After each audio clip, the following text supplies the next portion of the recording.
오늘 하나님께서 우리에게 주시는 말씀은 골로새서 3장 18절부터 4장 1절까지의 말씀입니다. 골로새서 3장 18절부터 4장 1절까지의 말씀, 다 함께 말씀을 한 목소리로 봉독하도록 하겠습니다. 아내들아 남편에게 복종하라. 이는 주 안에서 마땅하니라. 남편들아 아내를 사랑하며 괴롭게 하지 말라. 자녀들아 모든 일에 부모에게 순종하라. 이는 주 안에서 기쁘게 하는 것이니라. 아비들아 너희 자녀를 노엽게 하지 말지니 낙심할까 함이라. 종들아 모든 일에 육신의 상전들에게 순종하되 사람을 기쁘게 하는 자와 같이 눈가림만 하지 말고 오직 주를 두려워하여 성실한 마음으로 하라. 무슨 일을 하든지 마음을 다하여 주께 하듯 하고 사람에게 하듯 하지 말라. 이는 기업의 상을 주께 받을 줄 아나니 너희는 주 그리스도를 섬기느니라. 불의를 행하는 자는 불의의 보응을 받으리니 주는 사람을 외모로 취하심이 없느니라. 상전들아 의와 공평을 종들에게 베풀지니 너희에게도 하늘에 상전이 계심을 알지어다. 아멘. 할렐루야. 주님 주시는 은혜와 평강이 여러분의 삶과 또 가정 가운데 날마다 함께 하시기를 주님의 이름으로 축원을 드립니다. 성경의 창세기 3장을 우리가 보게 되어지면 아담이 죄를 지었을 때 하나님과 사람의 관계가 깨어지는 것을 확인할 수 있습니다. 그리고 하나님과 사람의 관계가 깨어지게 되자 필연적으로 사람과 사람 사이의 관계 또한 깨어짐을 확인할 수 있습니다. 하지만 우리가 십자가 보혈의 공로를 믿음으로 구원에 이르게 되면 하나님의 관계가 자연스럽게 회복이 되고 그러면 또 사람과의 관계도 회복이 됩니다. 아주 오래전에 어떤 선배 목사님 중 한 분이 저에게 목회가 무엇인 줄 아냐고 물어보시더라고요. 그래서 제가 목사님은 어떻게 생각하세요? 라고 반문을 하였습니다. 그랬더니 그 목사님이 대답하시길 하나님과의 관계, 사람과의 관계가 바로 목회다 이렇게 말씀하시더라고요. 사실 저는 이것이 상당히 중요한 정의라고 생각을 합니다. 결국 우리의 신앙생활이라고 하는 것은 보이지 않는 하나님과의 관계를 우선적으로 회복해야 합니다.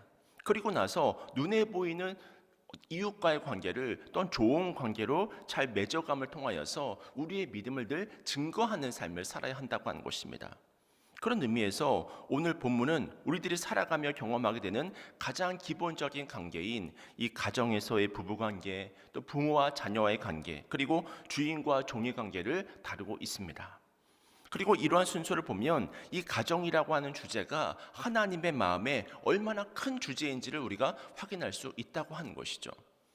근데 사도 바울이 골로새서를 쓸 당시 거짓 선지자들은 자신들은 남들이 하지 못하는 특별한 체험과 놀라운 지식을 가지고 있다고 그렇게 말하고 다니곤 했습니다. 그러면서 자신들의 모임에 헌신하는 것이 당신들의 신앙의 수준을 높일 수 있는 길이라고 그렇게 강조를 했습니다. 거짓으로 선동을 한 것이죠. 하지만 이 같은 주장을 하는 오늘날의 신천지와 같은 이단들을 한번 생각해 보시길 바랍니다. 이들이 얼마나 가정을 깨트립니까? 저는 신천지에 들어간 아내나 남편 때문에 마음고생을 심하게 한 배우자들을 많이 보았습니다. 게다가 부모와 자녀와의 관계도 다 깨어져서 가정이 풍비박산 나는 것도 여러 번 경험해 보았습니다. 이렇게 가정이 깨어지는 것만 보아도 신천지가 말하는 진리라고 하는 것이 가짜라고 하는 사실을 확인할 수 있거든요. 반면에 하나님은 가정을 얼마나 소중히 여기는지 모릅니다. 그런 의미에서 오늘 이 시간에는 성경의 순서에 따라서 이 각각의 관계에서 지켜야 할 계명들을 우리가 살펴보기를 원하는데요. 먼저 첫 번째로 가정에서 부부관계는 어떠해야 할까? 오늘 보면 18절 말씀을 우리 함께 읽겠습니다. 시작. 아내들아 남편에게 복종하라. 이는 주 안에서 마땅하니라. 아멘. 그렇습니다. 오늘 말씀에서 강조하고 있는 것처럼 아내들은 남편에게 복종하라라고 이야기하고 있습니다. 하지만 성경이 증거하고 있기 때문에 이런 말씀을 드리면 많은 아내분들이 이런 반문을 하실 수 있습니다. 아니 존경할 만하고 복종할 만한 남편이어야지 복종할 수 있죠. 물론 그렇게 말씀하실 수 있습니다. 근데 역설적인 것은 많은 사람들 눈에 그렇게 보이는 남편이 있어서 그래도 당신의 남편은 나의 남편보다 좀 낫잖아. 이렇게 말을 건네면 막상 그의 아내는 당신이 직접 데리고 살아보라고 아마 그렇게 말을 할 것입니다. 그만큼 우리 모든 사람들은 겉으로 보이는 것과 달리 늘 불완전하다고 하는 거예요. 또 한편으로는 아마도 이 복종이란 단어 때문에 선뜻 마음이 안 내킬 수도 있습니다. 아니, 요즘이 어떤 시대인데 아직도 교회에서는 복종을 이야기하나? 이런 시대착오적인 말씀까지 우리가 순종해야 하는 것인가? 그 시대에는 이 말씀이 맞았을지 모르지만 요즘 같은 시대에는 맞지 않다고 이렇게 생각하시는 분들도 있을 수 있습니다. 근데 사실 이 부부가 한 가정을 이루는 데 필요한 것은 사랑만이 아닙니다. 반드시 함께 필요한 것이 무엇이냐면 질서가 필요하거든요. 우리가 다 알다시피 하나님은 질서의 하나님이시잖아요. 이 질서라고 하는 것은 사람들이 흔히 말하고 있는 계층적인 질서가 아닙니다. 그것이 아니라 계급이나 높낮이를 말하는 것이 아니라 기능적인 질서라고 하는 것입니다.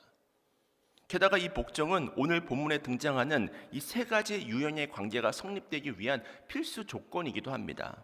그래서 18절뿐만이 아니라 여러분들이 한번 눈으로 보시면 본문 20절을 보시면 자녀들아 모든 일에 부모에게 어떻게 하라고 하고 있습니까? 순종하라. 이렇게 말하고 있고 또 22절도 한번 보시면 종들아 모든 일에 육신의 상전들에게 어떻게 하라? 순종하되. 이렇게 기록되어져 있잖아요. 게다가 한글로 보면 복종이 훨씬 거칠고 강한 느낌을 가지고 있지만 원문으로 보면 거꾸로라고 하는 것입니다. 원문은 아내가 남편에게 하는 복종은 자발적인 복종입니다. 반면에 자녀가 부모에게 하는 순종이나 이 종이 주인에게 하는 순종은 모두가 의무적인 것이고 강제적인 것입니다. 그래서 오늘 본문과 쌍둥이 본문이라고 할 수 있는 에베소서 5장 22절 말씀을 보면 이런 권면을 하고 있거든요. 그리스도를 경외함으로 피차 복종하라. 결국 모든 관계를 지배하는 핵심 원리가 무엇이냐면 피차 복종하는 것입니다. 그것이 바로 전제라고 하는 거예요. 그리고 우리는 하나님의 형상을 따라서 창조되지 않았습니까? 그래서 이 개념을 삼위일체 하나님과 연결시켜 보면 사실 성자 예수님은 아버지 하나님과 능력과 영광과 존귀의 면에서 전혀 차등이 없으신 분이십니다. 근데 성자 예수님은 아버지 하나님에 대해서 어떻게 하십니까? 완전히 순종하시잖아요. 성령님도 마찬가지입니다. 성령님도 아버지 하나님이나 성자 예수님과 똑같은 능력과 영광과 존귀를 가지고 계신 분이십니다. 하지만 그리스도의 영으로서 주님만 높일 뿐 자신을 드러내지 않으시잖아요. 이처럼 삼위일체 하나님 안에서도 질서가 있고 그 질서를 가장 잘 나타내 보여주고 있는 것이 바로 가정이라고 하는 것입니다. 그래서 18절 하반절을 보면 이것이 합당하다고 말씀하고 있는 거예요. 그렇다면 아내들의 복종에 대해 남편은 어떻게 반응을 해야 할까? 우리 19절 말씀도 함께 읽겠습니다. 시작. 남편들아 아내를 사랑하며 괴롭게 하지 말라. 사실 이 형제라고 하는 존재는 존재론적으로 타고난 은사가 무엇이냐면 이 자매들을 괴롭히는 것입니다. 그래서 제가 어릴 때도 이 여자아이들 고무줄 끊어놓는 것부터 해서 얼마나 많은 형제들이 자매들을 괴롭혀 왔는지 모릅니다. 그래서 이러한 습성이 계속해서 나타나서 결혼 후에도 아내를 괴롭히는 것이죠. 그렇다면 여기서 아내를 괴롭게 한다는 말은 무슨 말일까? 그것은 바로 아내의 마음을 아프게 하고 아내의 마음에 분노를 일으키고 또 아내의 마음에 근심을 일으키게 하는 것입니다. 사실 학자들에 따라 다르지만 우리가 의학이 발달하고 과학이 발달하면서 3년 또는 5년이 지나면 연애할 때의 설렘을 일으키는 호르몬 잔용이 더 이상 나타나지 않는다고 그렇게 이야기를 합니다. 근데 우리의 인생의 그 아름다움이라고 하는 것은 어디 있는 것입니까? 우리에게 그런 호르몬이 더 이상 흐르지 않는다고 하더라도 육신의 사망이 부부를 갈라놓을 때까지 한평생 아내를 사랑해주고 섬기고 애쓰고 수고하는 것, 이것이 바로 사랑이라고 하는 것이죠. 이처럼 우리의 만남이 하나님의 선물인 줄로 깨닫고 변함없이 아내를 사랑하는 것이 바로 남편이 가져야 할 도리라고 하는 것입니다. 그때 부부관계가 아름답게 지켜질 수 있다고 하는 것이 오늘 본문이 주고 있는 첫 번째 메시지였고요. 그 다음 두 번째로 우리가 살펴볼 것은 부모와 자녀와의 관계입니다. 사실 하나님과 우리와의 관계를 가장 잘 설명하는 비유가 이 부모와 자녀와의 관계입니다. 주님께서도 주기도문에서 기도에 대해 가르치시면서 하나님을 아버지라고 부르라고 그렇게 가르쳐 주셨잖아요. 그래서 이 부모와 자녀와의 관계는 하나님과 우리와의 관계를 드러내는 충분한 구조는 아니지만 가장 가까운 관계를 보여주고 있는 이미지, 그림이라고 하는 것입니다. 사실 짐승들의 새끼를 보게 되어지면 태어나자마자 그들은 금방 걷지 않습니까? 근데 사람은 태어나서 적어도 걸으려면 한 1년 정도의 시간이 필요합니다. 게다가 스스로를 보호하면서 살아남으려고 한다면 우리나라의 사회 구조상 20살은 되어야 합니다. 그래서 부모들은 이렇게 긴 시간 동안에 양육의 과정을 거치면서 수많은 자기 부정과 수고와 아픔을 감당해야 하는 거예요. 이때 자식을 잘 기르고 싶지 않은 부모가 어디 있겠습니까? 그런데 자녀를 양육하는 과정 중에 참 많은 아픔을 느끼게 됩니다. 이것은 자녀들도 마찬가지인데요. 자녀들이 이 세상에 태어나 제일 먼저 보는 사람도, 나를 제일 아끼고 사랑하는 사람도, 가장 많은 시간을 보내는 사람도 부모인데 그 부모에게 실망하고 마음을 다치는 경우들이 있습니다. 사실 부모는 자녀들에게 상처를 받아도 금방 잊어버립니다. 근데 자녀들은 그렇지 않다고 하는 거예요. 부모의 허물을 오랫동안 기억하고 있는 것입니다. 그렇다면 이렇게 복잡하고 어려운 부모와 자녀의 관계를 성경은 어떻게 하라고 권면하고 있을까? 먼저 오늘 본문 3장 20절 말씀을 함께 읽겠습니다. 시작. 자녀들아 모든 일에 부모에게 순종하라. 이는 주 안에서 기쁘게 하는 것이니라. 자녀들이 해야 하는 가장 우선적인 모습은 모든 일에 부모에게 순종하는 것입니다. 여기서 순종하라고 하는 것은 귀를 기울여 듣는다고 하는 의미를 가지고 있습니다. 다시 말해서 복종한 마음을 가지고 가서 듣고 순종하라고 하는 거예요. 이것은 유교의 가르침이 아닙니다. 단순히 인생의 도리이니까 그렇게 하라고 하는 것이 아닙니다. 이것은 저와 여러분을 빚으신 하나님의 명령인 거예요. 그렇다면 자녀들이 왜 부모에게 순종해야 한다고 말씀하십니까? 20절 뒷부분을 보니까 이는 주 안에서 기쁘게 하는 것이다 라고 말씀하고 있잖아요. 자녀가 부모의 말을 귀에 기울여 들을 줄 알고 마음으로 복종하고 순종할 줄 알면 그것이 바로 주님에게 기쁨이 된다고 하는 것입니다. 그래서 십계명을 한번 생각해 보시면 십계명은 인생에 마땅한 도리이기 때문에 계속해서 하라, 이거 하라, 이거 하라 계속해서 명령만 하고 끝냅니다. 근데 재미있는 사실은 무엇이냐면 내 부모를 공경하라에 대해서만은 하나님이 약속을 한 가지 첨부해 놓았거든요. 제가 출애굽기 20장 12절 말씀을 읽어드립니다. 내 부모를 공경하라. 그리하면 내 하나님 여호와가 내게 준 땅에서 내 생명이 길리라. 다시 말해서 부모에게 순종하는 자녀에게는 무엇을 약속해 주고 있냐면 땅과 장수에 대한 약속을 하고 계시는 것입니다. 그래서 쌍둥이 본문이라 일컬어지는 에베소서 6장에서도 다음과 같은 약속을 하고 있는데요. 제가 에베소서 6장 1절과 3절 말씀도 읽어드리겠습니다. 자녀들아 주 안에서 너희 부모에게 순종하라. 이것이 옳으니라. 이것이 옳다고 이야기를 하고 있고 그 다음에 2절 말씀을 보면 내 아버지와 어머니를 공경하라. 이것은 약속에 있는 첫 계명이니 이로써 내가 잘 되고 땅에서 장수하니라. 아멘. 이처럼 부모를 공경하는 것은 하나님께서 너무나도 기뻐하시는 일이고 그렇게 그 하나님의 말씀에 순종해서 부모를 공경하고 순종하고 복종하면서 살아갈 때 하나님께서 땅을 주시고 장수라고 하는 약속을 허락해 주신다고 하는 것입니다. 그러므로 그렇게 할 수 있는 때까지 부모를 공경하고 순종함으로 하나님을 기쁘시게 하는 삶을 살아가시길 축원을 드립니다. 그렇다면 부모로서 우리는 자녀를 어떻게 대해야 할까? 골로새서 3장 21절 말씀도 함께 읽습니다. 시작. 아비들아 너희 자유를 노엽게 하지 말지니 낙심할까 아미라.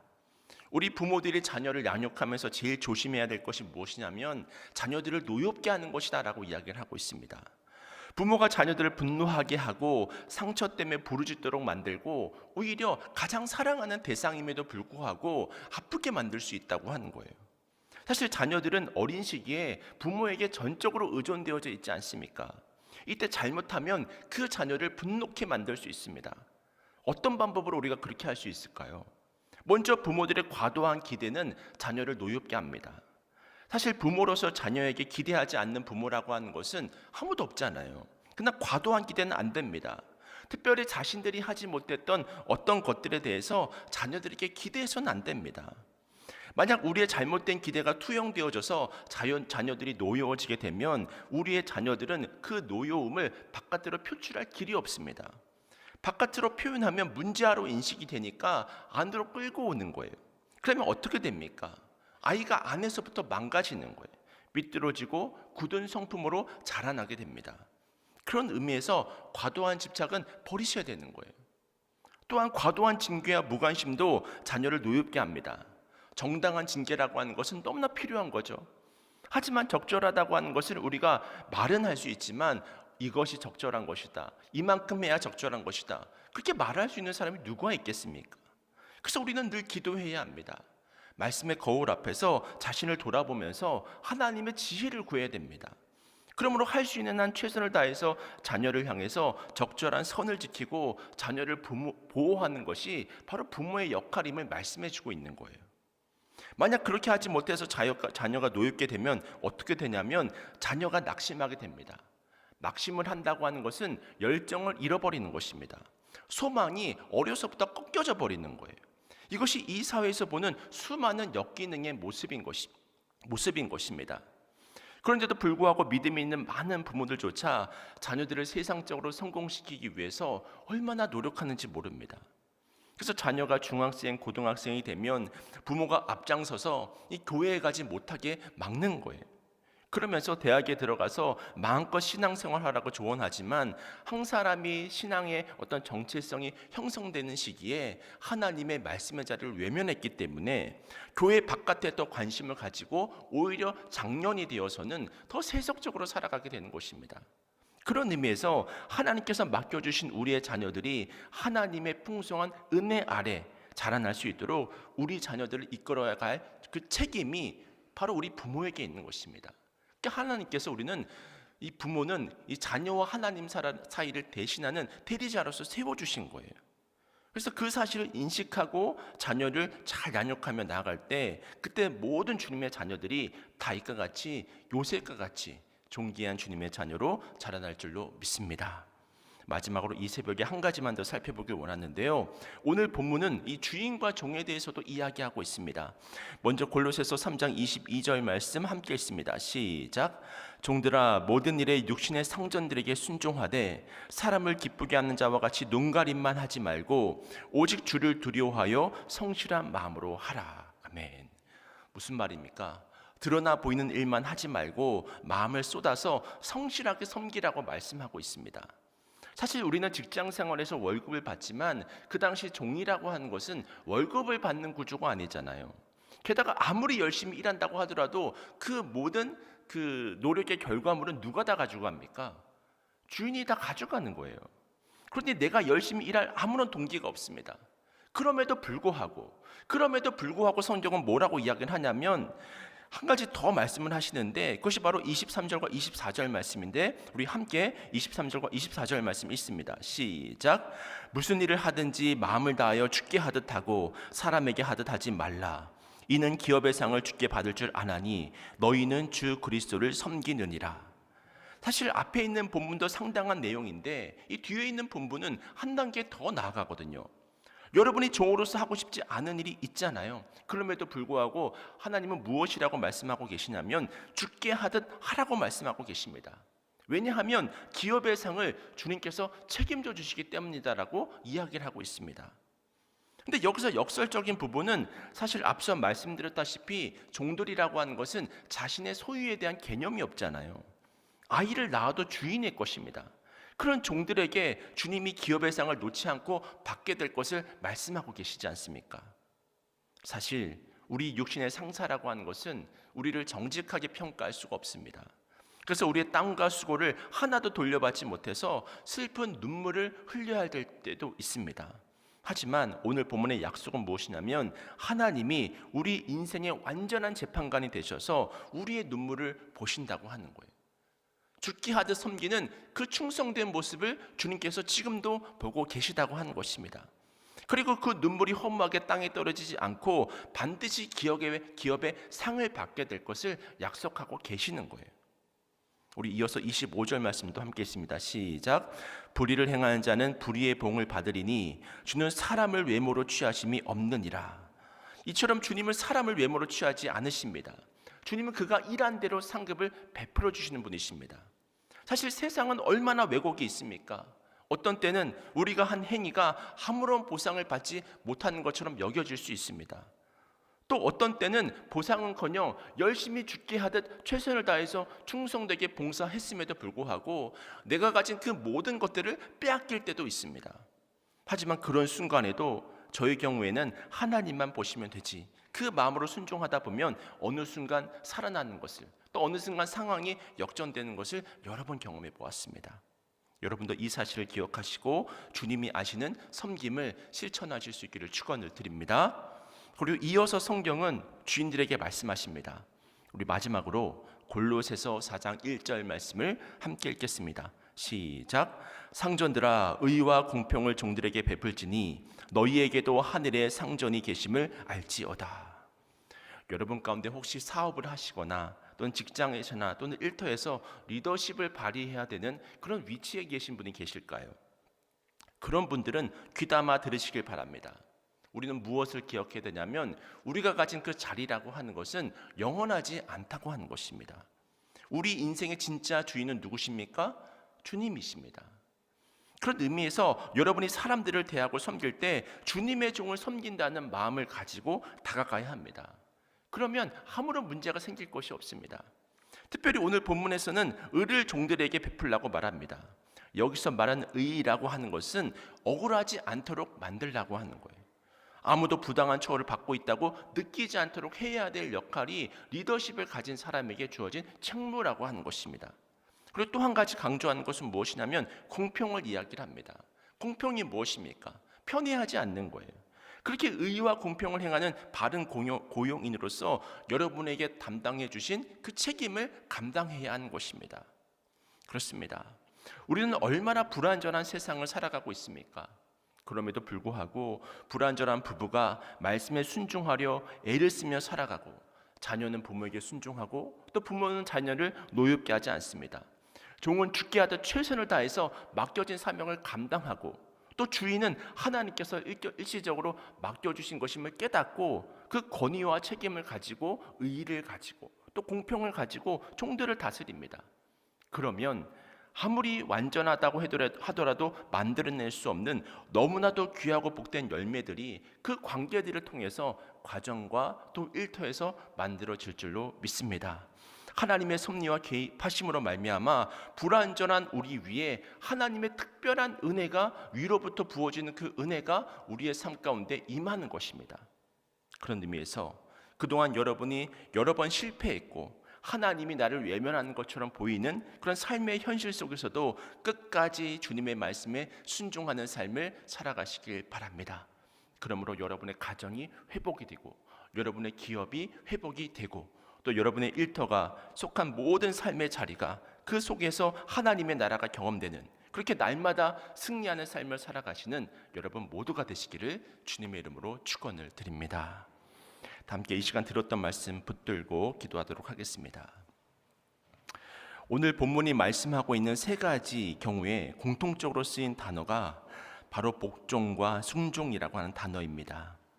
우리 인생의 주인이 내가 아님을 고백하며 피차 복종하고 사랑하며 섬김으로 나아갈 때 우리에게 속한 모든 관계는 주님을 만나는 은혜의 통로가 됩니다. 이 시간 주님을 믿음으로 더욱 낮은 자리에서 섬기는 삶을 살아갈 수 있게 하여 달라고, 그러므로 가정이 회복되고 일터가 회복되는 그 은혜를 경험케 하여 달라고 다 함께 들었던 말씀 붙드시고 통성으로 기도하신 후에 자유롭게 기도하시고 돌아가도록 하겠습니다. 아버지 하나님, 우리 가운데 살아계시고 역사하여 주셔서 가정이라고 하는 소중한 공동체를 허락하여 주심을 감사드립니다. 아내는 또 남편을 또 순종하고 복종하고 또 남편은 아내를 사랑하는 거룩한 삶을 살아갈 수 있도록 인도하여 주시옵소서. 또 자녀는 부모에게 순종하고 또 부모는 자녀를 노엽게 하지 않아서 하나님 기뻐하시는 믿음의 공동체를 이루어가게 하여 주시옵소서. 종은 죽게 하듯 최선을 다해서 또 섬김으로써 나가고 하나님의 기업과 하나님의 상을 누리며, 또 주인은 자신에게 주어진 그 모든 책무라고 하는 것이 또 그 권위라고 하는 것이 영원하지 않다고 한 사실을 깨닫고 주님을 깨달아 죽게 하듯 최선을 다해서 살아감을 통해서 우리에 속한 가정과 일터와 그 모든 삶의 자리가 하나님의 나라를 경험하는 은혜의 통로가 될 수 있도록 인도하여 주시옵소서. 아버지, 이 시간 우리의 삶을 붙들고 있는 모든 삶의 문제들을 하나님 앞에 내어놓고 나아가오니 들으시고 응답하시고 역사하여 주셔서 하나님의 선하신 섭리를 우리 모두가 맛보고 체험할 수 있도록 인도해 주시옵소서. 그러므로 주님의 그 풍성한 은혜 가운데 거하는 거룩한 삶이 되게 하여 주시옵소서. 그렇게 오늘 한 날 주어진 삶을 믿음 가운데 늘 승리케 하여 주시옵소서.